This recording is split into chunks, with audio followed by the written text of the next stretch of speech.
Nature positive, le greenwashing ne recule devant rien dans Vert.eco du 15 décembre 2022.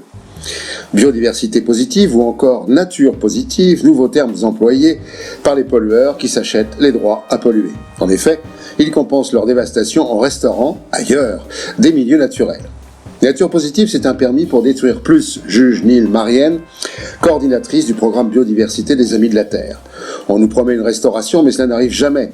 90% des projets sont mauvais, ce sont des plantations de monoculture, de la géo-ingénierie, des OGM. Nous pensons que le concept de nature positive en lui-même est très attractif, c'est ainsi réjoui Catherine Remy, vice-présidente de Total Energy en charge de l'environnement et du social. Quand Total Energy se réjouit, on peut tout craindre, alors que cette entreprise s'apprête à détruire 2000 km² d'habitat sauvage pour installer le pipeline ICOP entre l'Ouganda et la Tanzanie. C'est chaud en Antarctique dans Reporter.net du 12 décembre 2022. L'Antarctique, c'est 14 millions de km² qui recèlent un ensemble de 220 minerais. En ces temps de disette, les appétits s'aiguisent. Sauf que le traité de l'Antarctique, le TDA, signé en 1959, a acté que ce territoire serait non militarisé et ne pouvait faire l'objet d'aucune prétention territoriale.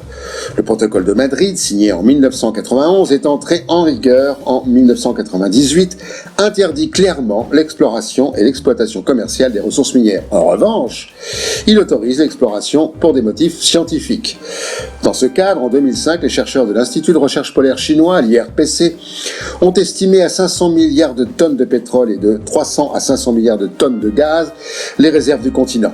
L'Arctique et l'Antarctique sont des héritages communs de l'humanité. Or, la Chine représente 1/5 de l'humanité. Pourquoi n'aurions-nous pas droit à 1/5 de ses ressources ? Ces propos sont attribués à Yin Zhuo, ancien officier naval et porte-parole autorisé de l'armée populaire de Chine.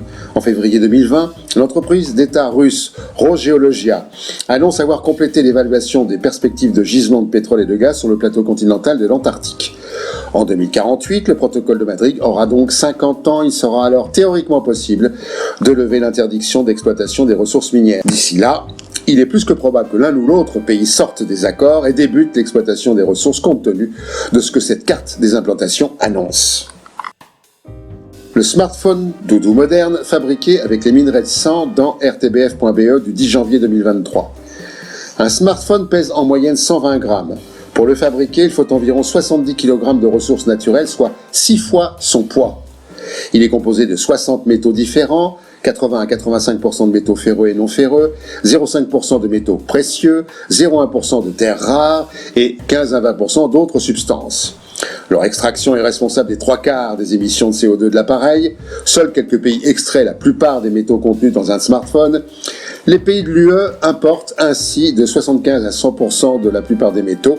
59% du cobalt mondial provient de la République démocratique du Congo. Les métaux sont extraits de mines à la force des mineurs, dont le respect des droits est plus qu'aléatoire. 100 000 mineurs travailleraient dans ces mines, 57% d'entre eux seraient employés par des intermédiaires et 63% d'entre eux touchaient moins que le revenu minimum nécessaire pour vivre décemment en RDC. Plus de 40 000 enfants y travailleraient. Les concentrations de cobalt dans les urines de populations riveraines des mines seraient jusqu'à 43 fois supérieures à un échantillon témoin. Le néodyme, une des terres rares, provient principalement des mines de Mongolie intérieure. L'environnement est dévasté, rejet d'eau acide et des déchets chargés en radioactivité ainsi qu'en métaux lourds. 10 km² d'effluents toxiques dont le trop-plein déborde par intermittence dans le fleuve Jaune. Actuellement, seule une vingtaine des métaux d'un smartphone est recyclable. La Niña s'en va, El Niño s'en vient dans futurascience.com du 14 janvier 2023. Les modèles climatiques du Met Office estiment que la température moyenne globale de l'année 2023 pourrait être comprise entre plus 1,08 et plus 1,32 au-dessus des niveaux pré-industriels, faisant de cette nouvelle année l'une des plus chaudes enregistrées. Il s'agirait dans ce cas de la 10e année consécutive à plus 1 degré centigrade. Le phénomène climatique La Niña, qui se caractérise par un refroidissement d'une partie des eaux du Pacifique, devrait laisser la place, après 3 ans de présence, ce qui est exceptionnel, à son homologue chaud El Niño. Le réchauffement climatique ajouté à El Niño et les années 2023 et 2024 s'annoncent bouillantes. Vos dépenses militaires accélèrent la dégradation du climat dans monsieurmondialisation.org du 10 janvier 2023. Selon le dernier rapport du Transnational Institute, publié le 14 novembre 2022, les dépenses militaires mondiales augmentent depuis la fin des années 90, en forte hausse depuis 2014 et atteint un record de 2000 milliards de dollars en 2021. Selon le rapport de Scientists for Global Responsibility, datant du 10 novembre 2022, l'empreinte carbone des armées mondiales et des industries d'armement associées représente environ 5,5% des émissions mondiales totales de gaz à effet de serre. À titre de comparaison, l'aviation civile représente 2,5% des émissions mondiales.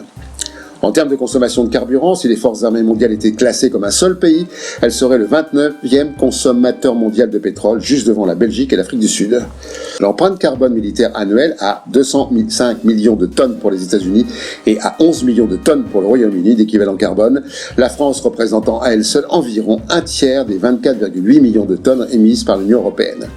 La plupart des objectifs déclarés de zéro net sont basés sur de fausses hypothèses, dépendant de technologies telles que la capture du carbone qui n'existe pas encore à grande échelle ou dépendant de carburants alternatifs qui n'ont que de graves coûts sociaux et environnementaux. La Transnational Institute rappelle que l'armée continue de développer de nouveaux systèmes d'armes qui polluent encore plus. Par exemple, les chasseurs F-35A consomment environ 5600 litres d'huile par heure contre 3500 pour les chasseurs F-16 qu'ils remplacent.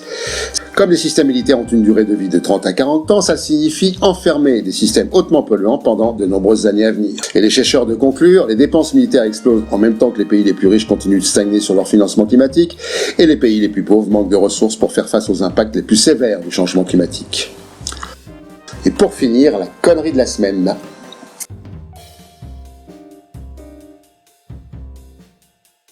À la prochaine fois.